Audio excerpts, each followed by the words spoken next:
You need cooling, baby, I'm not fooling. So there's definitely a change in our episode structure. Neil, I think you have to be a trying to little get more. comfortable. It's going to be a long ride. So we'll have to share the mic between us because Just like everything else. Damn it. No personal space in this relationship. end of episode. So hi everybody and welcome to a really interesting episode. We are shooting from home because, we had to adapt today's shoot, and we're going to be calling this episode "We Are Made of Star Stuff," and we're going to talk about this in a bit.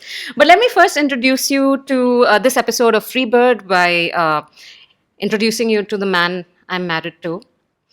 Uh, so Neil and I have known each other for Too long.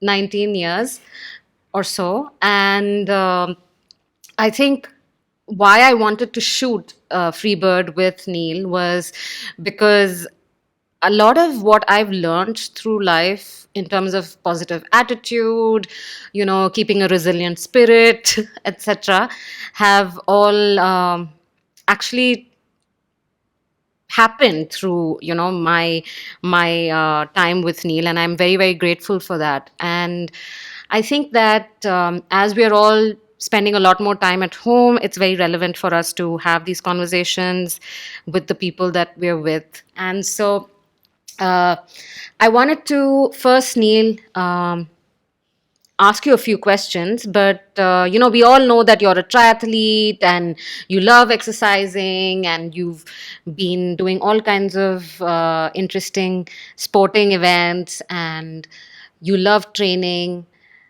and things like that. You're a corporate trainer and that's what you do for a living. Yeah. Um, when COVID hit us, I think it was in December that we were sitting on the beach here and we were like, not even, we had no inkling of what was going to happen, right? Like we were just enjoying the beach. And then suddenly, come February, we were stuck home together. I think we've never spent this amount of time together in one place. So I wanted to ask you, what has the COVID crisis meant to you? And maybe what have you done differently? What have you learned? If we can start our conversation there On such a light note. on such a light note. Like, is it okay to tell you that I'm nervous? Yeah, of course it is. I'm not. Why should I be nervous? There's like 4 people watching this at any given episode. 2 of who are in this room. Please write in the comments below and tell me that it's not 4 people and it's more than that. Yeah. There's you, me, there's maybe your mom or my mom. Depending on whether they like the episode. And there's our Uncle Edgar. I think Uncle Edgar watch. Hi, Uncle. You always watch. So here we are. What was the question again? That's my whole... What has the COVID crisis meant to you? And, have you done anything differently? And, do you think that you've learned anything through this time? It's meant a lot more dishes, a lot more cooking. If you Maybe meant... we need people to actually watch the show and walk away with something good. Okay. But yes, it did mean a lot of dishes. Yeah. So I think it came as a shock to everybody, and it did to me as well. And I mean, it just showed us the fact that there's no point having a plan which is not flexible. We all had our work and our life, our year planned out, and suddenly along comes this situation which doesn't allow us to, do things the way we had planned them. But while that is the case, I think it would be wrong to waste a situation like this. It's given us a lot of downtime, which has meant that you have the chance to evaluate, reevaluate where you are, what you're doing, get behind your vision of life. And you've helped me put together a manifesto, if you will. We should read that actually. Maybe later. Yeah. Or maybe it's too much. I don't know. No, I think it's great. I think everybody should have Yeah, yeah. a personal manifesto of Hmm. what Hmm. they want to do in their lives. But we'll Yeah. talk about that a little bit later. Yeah. So please. So I'm a big advocate of not like if you're in a crisis, Yeah. to be coming out of the crisis expecting things to be normal or getting back to normal is not something that, I mean, it's really a waste of a good crisis, if you will. So what I've tried to do is I've learned some new skills, some new methods which are going to help me with work. Skills for work. I've reevaluated a lot of things in life. I think I'm a lot more clear on what's important to me. Yeah. I think I was always a bit of a minimalist. So, you could literally take everything I own, put it in a pile and burn it. And it wouldn't bother me beyond a couple of days, maybe. I think that explains why I have more closet space, guys. Yeah. Because Neil doesn't want anything. Yeah. However, this has really made me reevaluate even more on what is truly valuable. And I think living with consciousness, living with purpose, doing on a daily basis what you want to do, expressing yourself in a unique way, all of these elements of my life have, I think, come together. And I'm really excited about the future. I'm a lot more optimistic. It doesn't matter what shape it may take, whether it's work from home or whatever. But I feel a lot more, together after COVID. if you So will. it's interesting that, some people react to crisis differently. They might have a more, for the lack of a better word, pessimistic view of life. And here you are saying that, hey, the entire world is in lockdown. I'm stuck in this, I don't know, 1,000 square meter space Yeah. with what I can only consider as a very irritating person. And you're saying that you did different things. So can you tell us what you did? Because even I don't know what is the stuff that you did during this time. I think the primary, it's not about what I did, I will tell you that, but it's more about the perspective where you do what you can, you work with what you have rather than miss what you don't have. We saw this documentary the other day, The Rising Phoenix on Netflix. Oh, yeah. It's about Paralympic Yeah. athletes. Yeah. And these are, I mean, some of the people they profile, these are people who don't have hands, legs, either born with disability or became disabled at some point. Yeah. And they are a shining example of not brooding over. Of course, I mean, you process the loss or whatever, but then working with what you have. If this is what you have, even if you're stuck in a place, how can you give meaning to your life? How can you experience positivity? How can you experience engagement on a daily basis? And it's on a daily basis that matters. Meaning, engagement, happiness, all of these words that we use, they are not in the future. They are here. Either you have them or you don't. That being said, a lot of us may have a different baseline of happiness, if you will. Yeah, I've There heard are that people, word a lot. yeah, there are people who are exuberant and bubbly and full of life. Yeah, there she is. And there are people who are not as much, and there are people who are more predisposed to sadness and so on. So those emotions are not everything. They're only part of the picture. So how do you take control of your life and with whatever you can and build it up in a way that gives it meaning, gives it purpose, gives you a sense of achievement, Yeah. allows you to build good relationships. That's critical as well. So this can happen, and we're in a sense we're so lucky to be in a very connected world. Yep, we can reach out to anybody anywhere and make an impact in many different ways. So one does not have to be out and about in today's world. And I think I've been somebody who's always been very old fashioned, old school. I don't care. I'll go live on a mountain or whatever. I'm still waiting for that pigeon with that love letter, Neil. Yeah. If that's what old school means. Yeah. Not that old school. Oh. Yeah. So thanks for interrupting my train of thought. Well, that's what I do. But I mean, I think anyone who's watching the show, you said 5 people. So hey, anyone who's watching this show will already know this. People know that they need happiness, they need purpose, they need meaning in their Yeah. life. So why is it that it's difficult to do? And Yeah. frankly, can you give us an example of your life? Yeah. And explain how is it that you did Yeah. it? Yeah, sure. Um, well, my own life, I think if I go back a few years, early part of this decade, 2010, 2011, work was stressful. What were you doing at the I time? was a private banker Yeah. in Oman, Yeah. and work was clearly stressful. Yeah. It's easy to lose a sense of purpose. It's easy to get overwhelmed by stress, by negativity, yeah, and just say that okay, I'm doing this now. I'll suffer today for the money or for the Yeah. possibility of a career in the future. However, I mean that's great. How can you make sure that you are living a positive life in the day? So I mean I didn't have a process or Yeah. a structure around it, but I gravitated towards running. So I mean I had no clue about running, and now I know I was doing a lot of things wrong back then in terms of training for it and so on and so forth. Yeah. But I just gave myself a couple of goals, started training for, I think I did the half marathon in Mumbai in 2009, and then did a few marathons up till 2016. So that whole part of life was in my control. I did not have to depend on Yeah. money or boss or customers or anything of that sort. I could go back and get my endorphins, get my sense of achievement, get my happiness, all from something that I could do, just about any time of the day. So that's an example.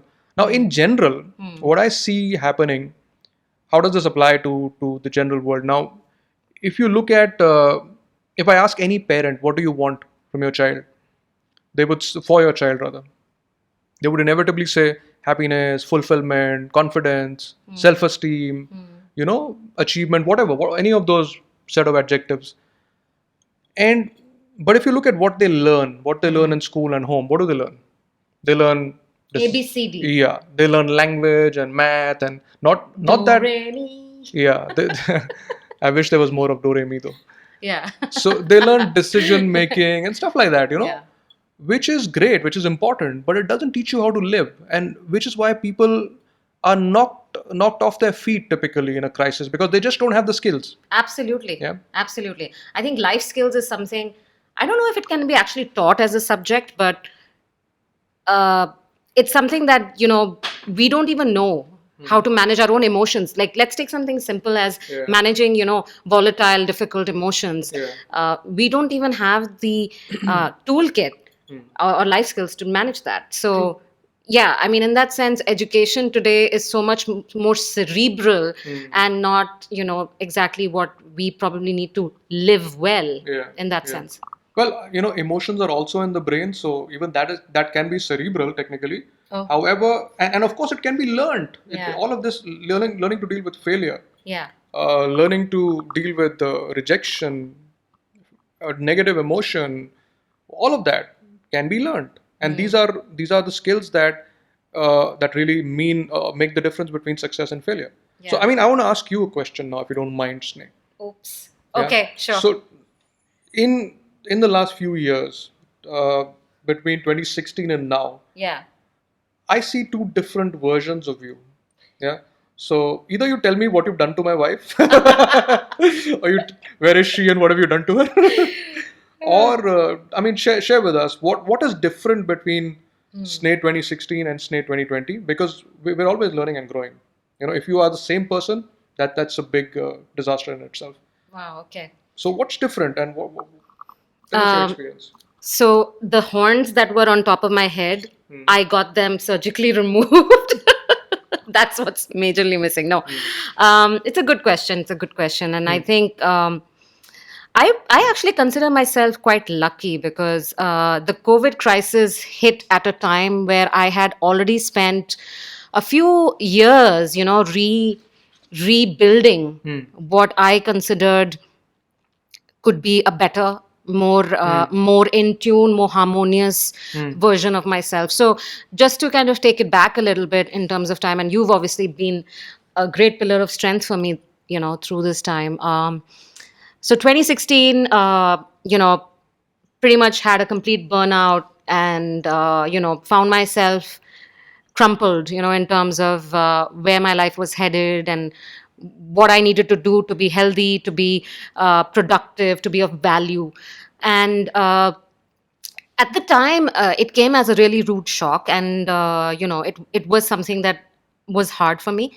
But over the last few years, I spent a lot of time reflecting on what it means to live well and what it means to be comfortable with myself, and also in terms of what would I need to kind of be a better version, a more honest version of myself. So, what's really different between that time and this time is really the fact that I spend a lot. I mean, I like to divide it between mind, body, and spirit. This is the way I see it. So when it came to the mind, I found that I had a lot of false definitions of success. I worked with a really big FMCG company at the time, and I would love to do that again if so life takes me. But that my whole let's say mental state of value of who I was came from there. So I had to recondition my mind into thinking, redefining what success, what value kind of meant. On the body level, a lot of us do this mistake. We don't exercise, we don't meditate, and therefore we are really not in rhythm with something that we are born with. I mean, we are not the body, we have a body. And it's very important for women and men to really have a physical practice to help navigate difficult emotions, let them go out. So for me, that was very important. This is something I recommend to all my girlfriends. And the last but not the least was the work that I had to do with my spirit. Now, a lot of times we find that mind is all over the place, body is broken, or maybe we're facing something difficult, but the spirit is still resilient. And I was really lucky. I consider myself super fortunate that I have that ability. So my spirit was resilient, but it needed a lot of work. So I really spend a lot of time reading a lot about Buddhist psychology. I mean, I wasn't born a Buddhist or anything. We are Christian, as you know, and I read books about with about Pema, from Pema Chandan, from Thai. I can put this stuff that I read. I did a lot of self-love work with Louise Hay, and really just getting to know what it is to be alive, and not having a very external love of self-image. So what's changed in a nutshell between 2016 and 2020 is that I think I'm more in harmony with who I am. I think I understand what I need. Last year when we moved to the place we currently live in, and being close to the beach and being close to nature and elements, for me was immensely healing.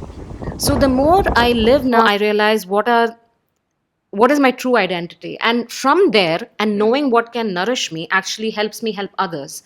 So my cup is no longer empty. I know how to refill it, and there was a time I didn't know.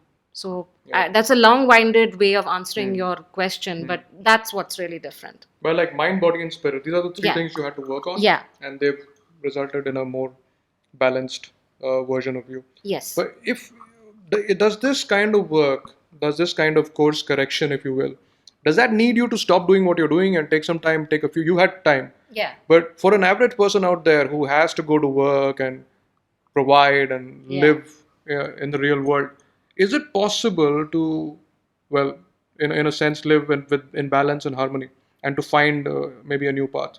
What would you advise somebody? Frankly, I think that it's not only possible, it's essential. I mean, you don't need to go through a complete burnout the way I did to learn. I mean, maybe I was a little maybe not maybe. I was really stubborn, that. So, these lessons came to me in a way where, I had to learn it a little bit the hard way, unfortunately. I think on a daily basis, and this is probably, we're talking about COVID times, right? That's where we started this conversation. So on a daily basis, it's important for people to understand that if you're getting a moment of pause, right, during this time of COVID crisis around the world or otherwise, it is so important to put these things first. There's this very stupid example. I'm not stupid, but there's this example that people often give you, right? Put on your oxygen mask before you can give it to someone else on the flights. Yeah. They're genuinely like that. How are you going to pour out of an empty cup? So a lot of people just think that if I push a little more, if I try a little harder, I'll be this and I'll be that and I'll earn more. No, honey, no. You have to find that 15 minutes, 30 minutes to meditate. Yeah. It can transform your life. I can just like talk for hours about it. You need to make sure you put the right foods in your body. You need to make sure you exercise. You need to make sure you have honest, real relationships, not just like, the air kissing and, whatever. So, yes, do it every day. Yeah. So in fact, like you said, you cannot give out of an empty cup. Yeah. And sadly, this is what happens. And Yeah. biologically, when we are stressed, you have these stress hormones in your body.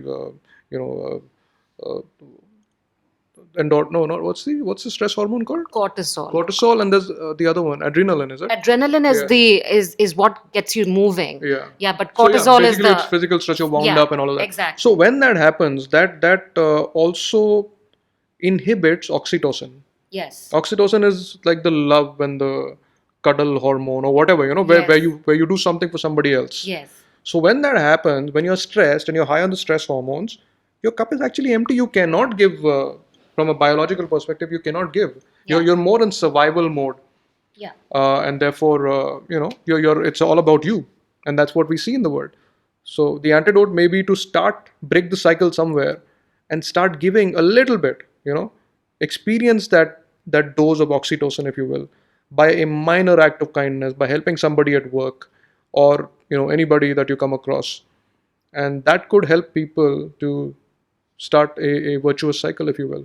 So let me ask you this: like, why do you think the COVID crisis is here? I know there are so I've had people tell me all kinds of conspiracy theories, from chips in bodies to reptilian something, and frankly, I'm sure for whoever it is feeling that way, there might be truth to. I mean, we all have different realities, so this is not in judgment to anybody. Please feel free to believe whatever you want to believe, but I wanted to ask you, because you are the guy who, before all this happened, would go to the beach and pick up like plastic, and even at home, I get yelled at when I put a tea bag in the plastic bag. Guys, this is like really something else. So recycling bag, thank you. See, so you've been educating me about recycling and all of that as well. So I just wanted to ask you, here we are in a world where, suddenly a little virus has, not a little virus, but a virus has brought us to our knees. I mean, we have economies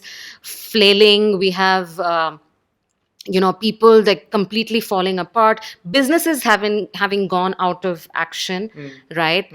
And so why is this happening, Neil? Why is this happening? Yeah. So first of all, I'm not into all these conspiracy theories, and I mean, I'm not going to kind of indict the way we live.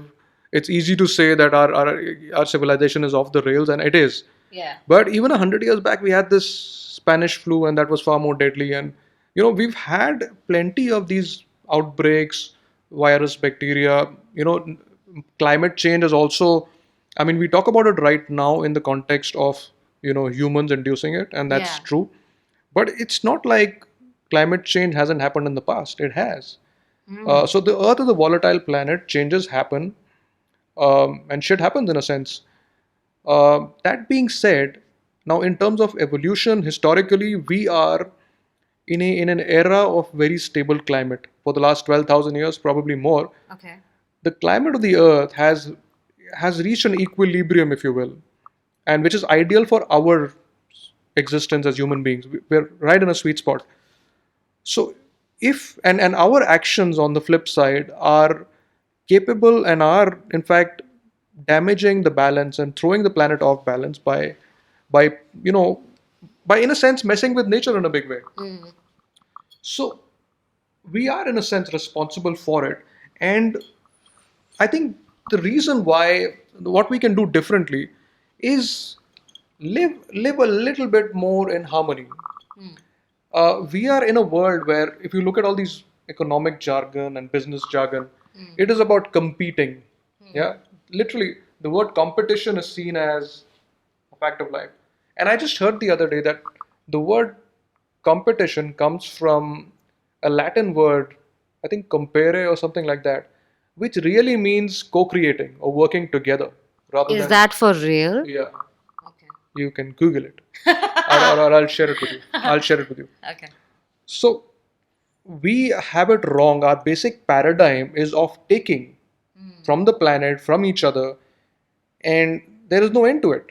As human beings, from an evolutionary point of view, we attach more status to having more, doing more, being more holidays, so on and so forth. Everybody wants to eat meat, for example. So this kind of excessive consumption and this attitude of just taking and not sharing and not living in harmony has to stop. And it's got nothing to do, frankly, with the planet or with other species or any of that. I'm not appealing to anybody's sense of altruism and saying that, oh, do it for the planet and do it for the poor and so on and so forth. Do it for yourself, and I'll tell you how. Yeah. Tell us. Yeah. So, well, let's take the example of plastic, which is the biggest pollutant right now. When we use single-use plastic, bottles, spoons and all of that, it either goes into the soil through landfills eventually, or it goes into the water. From there, it goes into the food supply. Whether you eat vegetarian food or you eat fish or whatever, or seaweed with your sushi or whatever it might be, one way or the other, this plastic finds its way back to you as a human being. And I've read stuff which says that each human, I think in a month or something, eats enough plastic in our food, which is equivalent to the size of a credit card No. or a debit card No. or a loyalty So all card. so all so all I need to do is go with the next time I Yeah. shop, Yeah, right? but the challenge is the credit limit is out. Oh man. You're maxed out if you want to use that analogy. So this will kill us as a species. The harmful gases, the methane from animal farming, etc., is going to change the climate so dramatically that we will die. So we are, for a little bit of vanity, to look good by buying some whatever dresses, cars, eating Come fancy on, food. just don't make it personal. I know there's a hidden Not message you. here. I'm just Yeah. generally saying Yeah, I that know, I'm kidding. excessive consumption, and I'm not a minimalist because I want to be, because I think it's the only way to be if you want to survive. So excessive consumption is killing us. This act of taking and not realizing that we are, we will be the ones to lose in the medium term. But how is this related to COVID?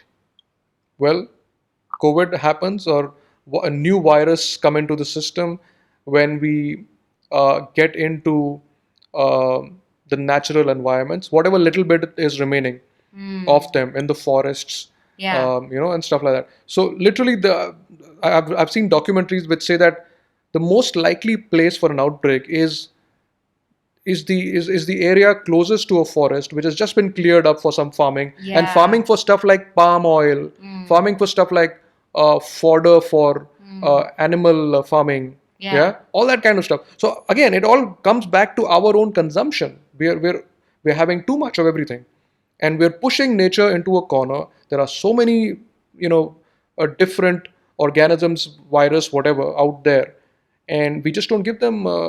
We don't stay out of their way. We are looking for trouble in a sense. Yeah. And well, it finds us. I think there's a big message there in what you're saying as well, and I think everyone has kind of woken up to the impact on the ecology and the environment, and I think these conversations should happen, and they should not happen in shows. I think they need to happen in homes, because when you and I make sure that paper goes into and paper and plastic and everything is whatever done the right way. I mean, imagine if every family could do that. Yeah.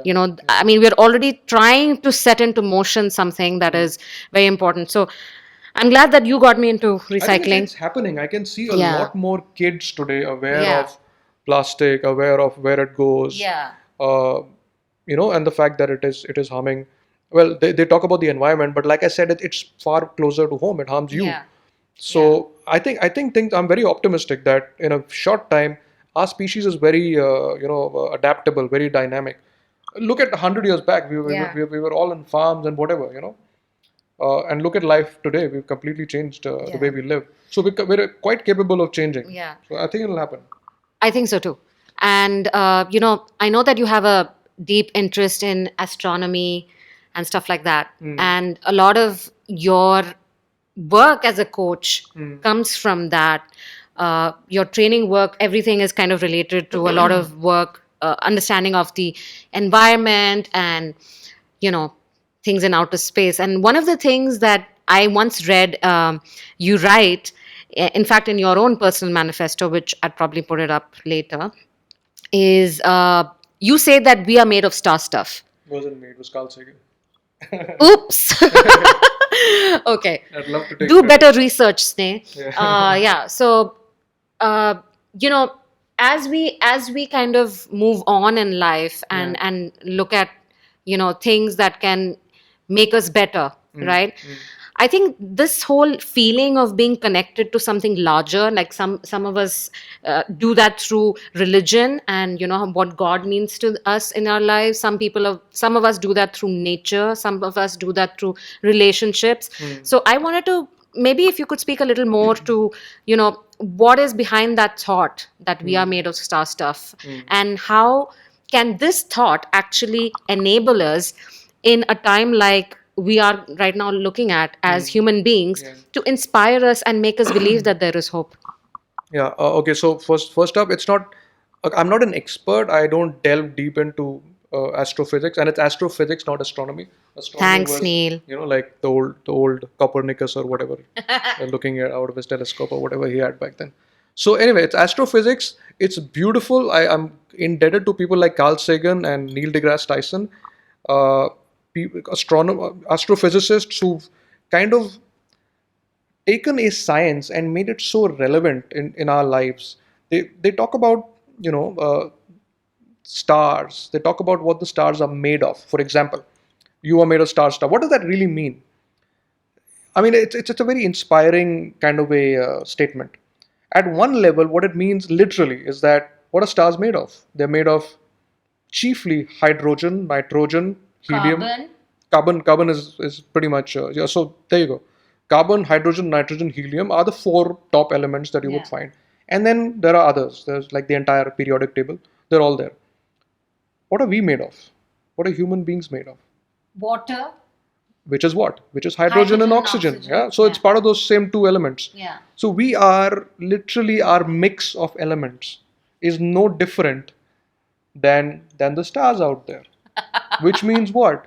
Which means twinkle, twinkle, little star, I'm a star. which means we are part of the universe.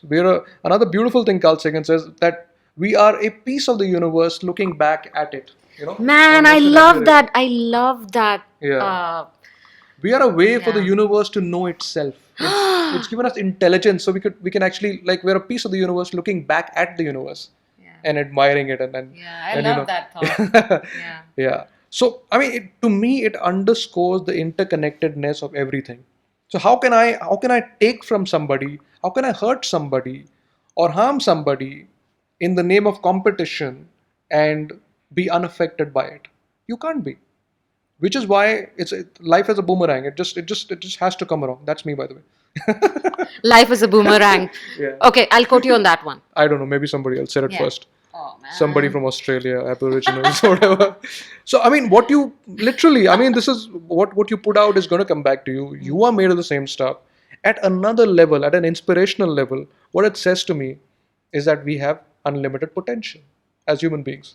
If you are made of the same stuff that the stars are, then you can be Priyanka Chopra or whoever. Oh yeah, absolutely, absolutely. More power to her. Yeah.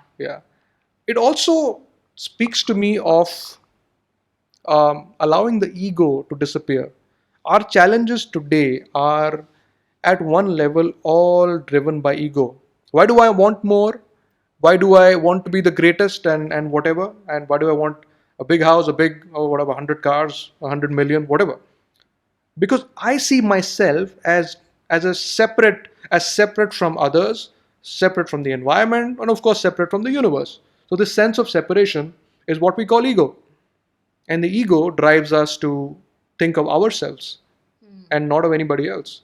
So there's that very famous and very long statement.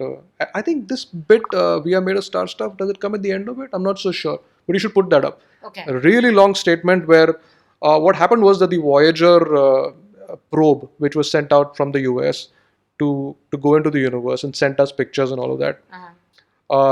It was a one-way sort of a trip. It wasn't Right. coming back. So when this spacecraft, the Voyager, was at the edge of the solar system, Carl Sagan, convinced NASA to turn the camera around and take a picture of the Earth from way out there. Yeah. And that's when he wrote this beautiful, almost poetic, philosophical, the most powerful, a few sentences that I've ever read. And they speak of, there is the Earth. Even if you conquer the whole Earth, Yeah. what have you conquered? You conquered a little mote of dust for a period of time at best. So think of the biggest conquerors, think of the biggest heroes. They would kill, they would plunder for what? For being the master, the way he puts it, for becoming the master of a fraction of a dot. Yeah, or for a fraction of time. So there you are. So it's perspective, and I think a lot of life is about perspective.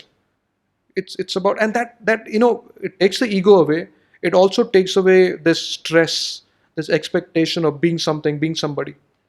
So astrophysics, to me, I don't know the equations. I don't care about the equations. I love the way it gives perspective to our lives and to everything. So that's Thank you, Neil. I mean, I'm so glad that we actually got that, because this is one of the things that, you know, for me is fascinating. Yeah. Like I remember, well, my only brushes with real like awe have been like when I'd be like when we were flying over Ladakh and we were going to land, and I'd be like in tears and just feeling small yet big and in touch with everything.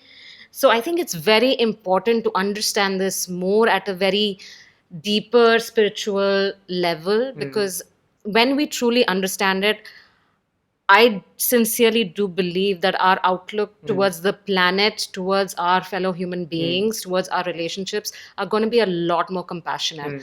So, I want to ask one last question before, we can probably record another time or whatever. But one thing that I had on my mind, and a lot of people, because we've talked about a lot of things about goals and about the importance of having them in our lives and moving forward. We've talked about astrophysics and things like that. On a day-to-day basis, and because like you and I, we're married and stuff like that, right? So stuff like that. yeah, star stuff like that. Oh man, yeah, start stuff like that. So what advice could you, and we're all kind of just trying to be the best that we can be in this world, right? So, and I do believe that you are a little more evolved than me on this, but like what advice can you give people in relationships right now that you might have learned from our lives, right? And how can, because we've made our own share of mistakes, and we've bumbled around and like said wrong things to each other at times and stuff like that. But in the end, I feel like there is this underlying respect, right? So I just wanted to kind of ask you to share a little bit about what you think people should know about how to live better with their spouses or with their partners. What could that be? Yeah. So great. I think you touched upon a bit of the answer yourself when you said something about respect. And the other element is we spoke about competition and how couples can sometimes maybe try to be one up on each other, which is the wrong form of competition. We just spoke about how competition really means co-creating or doing something together. Yeah. So that should be the essence of a marriage. Doing something together which you could not have done separately. And respect is essential. If you don't respect who you're with, bail, please go away. I mean, you're better off on your own if that is the case. But what about love? What about all that mushy stuff that, especially all of us girls? I'll tell you honestly, like I've always been this one that I want the flowers, I want the, not the diamonds, but Yeah. I want like, gifts and compliments. Oh my God, I want compliments. So, and we are very different personality types. Yeah. Like I am a lot more vocal, I would say, and expressive. Maybe you're a little more quieter and more centered in that. Sensible. Yes, all of that. So yeah, and like when you are like really, I know you're talking about respect, but then a lot of people think that that kind of takes away the passion in a relationship or love in a relationship Yeah. and stuff like that. So especially when you're like with someone who's so different from you, how does one navigate that? So I think that positive emotion that you're talking about, call it love or happiness or joy or whatever, is important. But it's also very ethereal. It just comes and goes. Nobody is happy all the time. Nobody's all lovey-dovey mushy all the time. And certainly not after 19 years. Yeah, So man. Can you believe that it's been that long? yeah. So I grew all I'm gray saying with is, you. A few grays. yeah, don't worry about it. So what I'm saying is that if that becomes the center of your universe or top of your list of demands or whatever needs and wants, then you're in for trouble. You're bound to be dissatisfied. You will find, even if I was to get you flowers every day or every week, there will be a time when I don't, and then you might see that as, oh, he doesn't love me anymore or whatever. So it's important to have positive emotion, but it is only a very small percentage of a good life or a happy life. So what's the together. mix? It's difficult because a lot of people, I mean, Yeah. this during this time, a lot of people have been forced into closed living spaces, forced to spend a lot more time with each Yeah. other, and it's not been easy. I mean, we are used to our space and Yeah. our lives, and sometimes being around a person can be very, very irritating. So Sure. is there like a formula, or maybe we can talk about this? I know that I'm not asking you the question alone, I'm also reflecting on it, but Yeah. is there like, because respect Oh, is there not is. yeah, Yeah. there is. Yeah, of course. Okay, go ahead. So the science He of, seems to know it, and I have not known this before now. well, you've never been listening. So we can talk about all this mushy stuff, and it's not very measurable or scientific, for want of a better word. But let's look at this whole challenge from the perspective of science and research.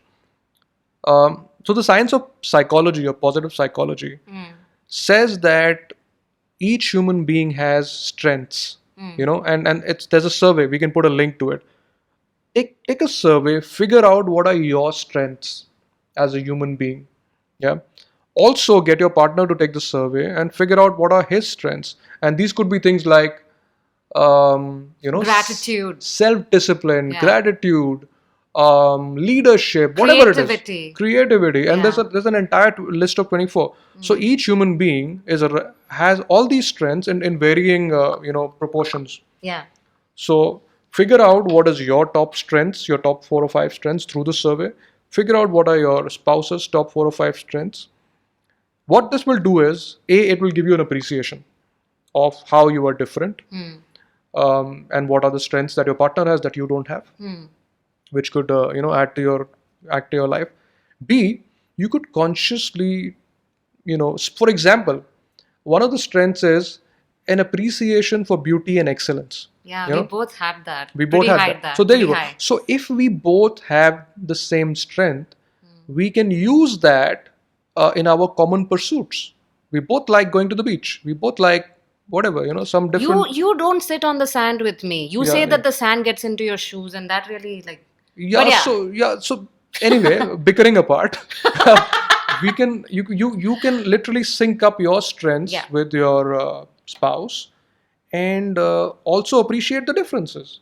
Yeah. So that's a very scientific, simple way of maximizing the potential of a relationship. That's a good. Yeah. That's a good tip, and I'm definitely going to put that link down Do that. on the show notes. Do that. So that's definitely. What else? There's this acronym called PERMA, PERMA. Okay. It stands for positive emotion, Yeah. engagement, relationships, meaning, and achievement.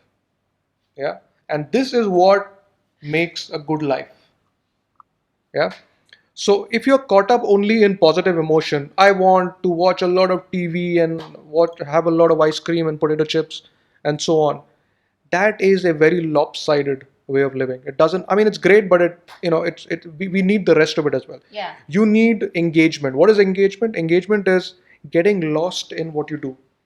So every day, if you have activities that you can do, which bring engagement to your life, that will give you happiness, and through this you won't depend on somebody else kind of filling that void of happiness Absolutely. and satisfaction in your life. Absolutely. So do for yourself. It's not only about your spouse, it's about what you can do. So have engagement in your life through sports, through music, through any kind of activities which you can do, which you get lost in. You just do it for the pleasure of it. Yeah, that's engagement. The R is for relationships, and relationships which are diverse and not just with the person you're with. Different friendships, different people that who can mentor you, coach you, guide you. Good healthy relationships at work. All of these meaningful relationships can again give you a certain balance, which is essential for happiness. So what I'm trying to get to is that your spouse is not the only source of happiness in the world for you. And that's too much pressure for one person. I think this is a very important thing to understand as well. And this is something that I think we all go wrong at some point, Yeah. where we want everything, this one person to mean everything to us. And Yeah.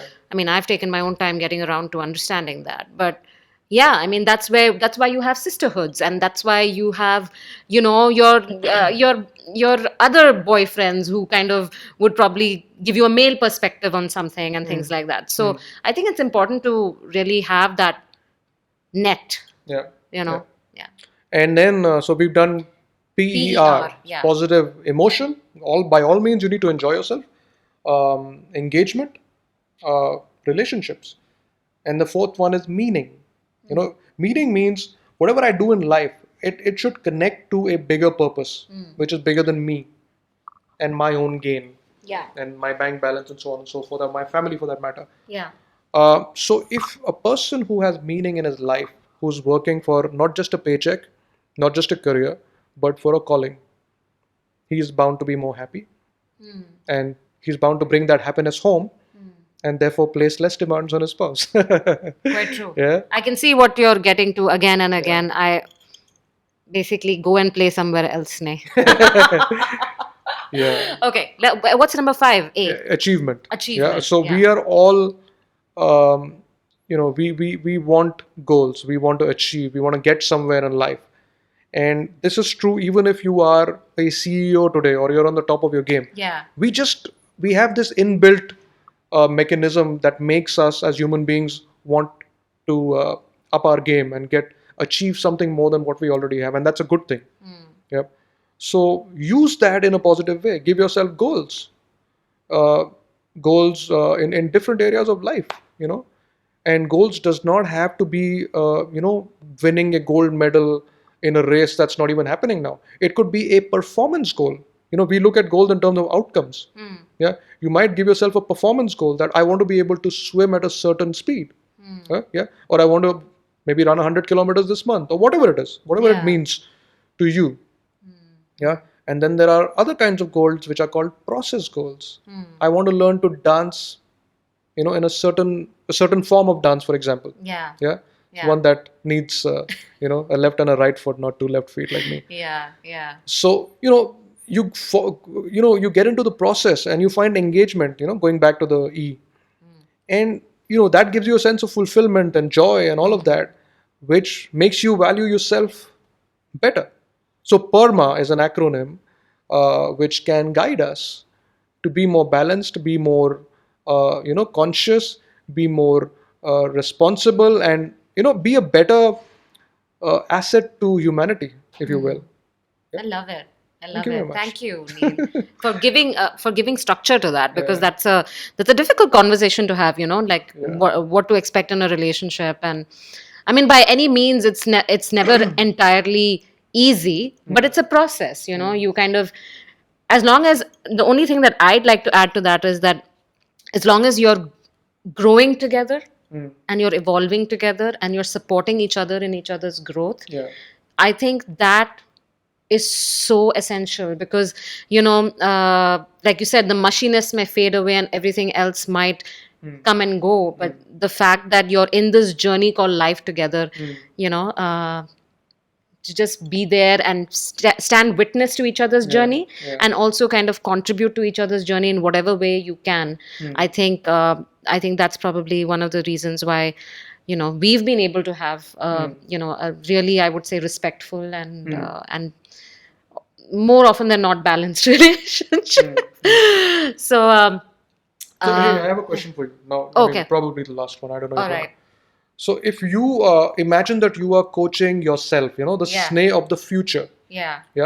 and you are still the same person. You're still, you want to achieve, you want to do Yeah. a million things. What would you say, or what would be your advice to Sneh as she moves forward from 2020 to maybe 2025 or 2030? What would you say to her in terms of what is important, or how she should conduct herself, if you will? Oh man. Okay, that's a tough one. I think more than anything, I would ask her to have faith. Like George Michael? Yeah. Cha-ching, cha-ching, cha-ching. No, I would ask her to, and I'll tell you why. I think very often we lose that connection with ourselves. We doubt ourselves, we worry, and we because we can't see the future, and it's also uncertain, and life is constantly changing and evolving, and it's dynamic. There's nothing that you can think about today that is going to be the same tomorrow or day after. You can't look into the future, and looking into the past is probably just going to drag you down if you're the judgmental kind anyway. So I think that the only thing that I would probably tell myself is that have faith. You've come this far, right? And I've been so blessed, with great jobs and great people around me, great relationship, all of that. I've also had my lows. So, but even in those moments, I can see now how resilient I have been. So the real message is trust that everything that is happening, like you said, we are made of star stuff, so trust that everything that's happening is in tune with the universe, as long as I'm not in resistance with anything that is happening naturally to myself. And it always is. We are always in tune. We just have to get out of our own way.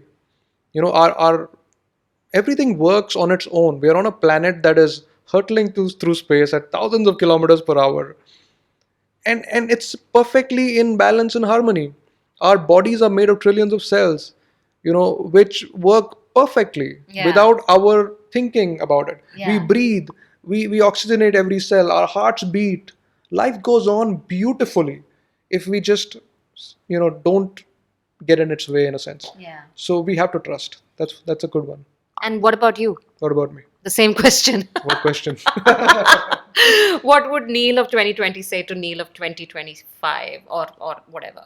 I think just simple, just get out of your own way. I mean, just go out and live with consciousness and humility, but get the fuck out of your own way. Stop trying to, just stop trying to hold back. I mean, just flow, just be. That's what I would say. In whatever, I have a broad vision for how I want to live, but the way I read this somewhere, I don't want to be a certain. I'm not worried about goals. I'm more concerned about being a certain kind of person, and that to me is the definition of success. If I'm the kind of person that I consciously want to be, that's it. That's all I care about. So conscious living and love and harmony, being in connection with the universe, peace and love. That's what this show has been about. Okay. Thank you guys. for tuning in, and to the 5 people who keep watching this show of Freebird every time. Who's the fifth one? Love forever. Bye-bye. Bye.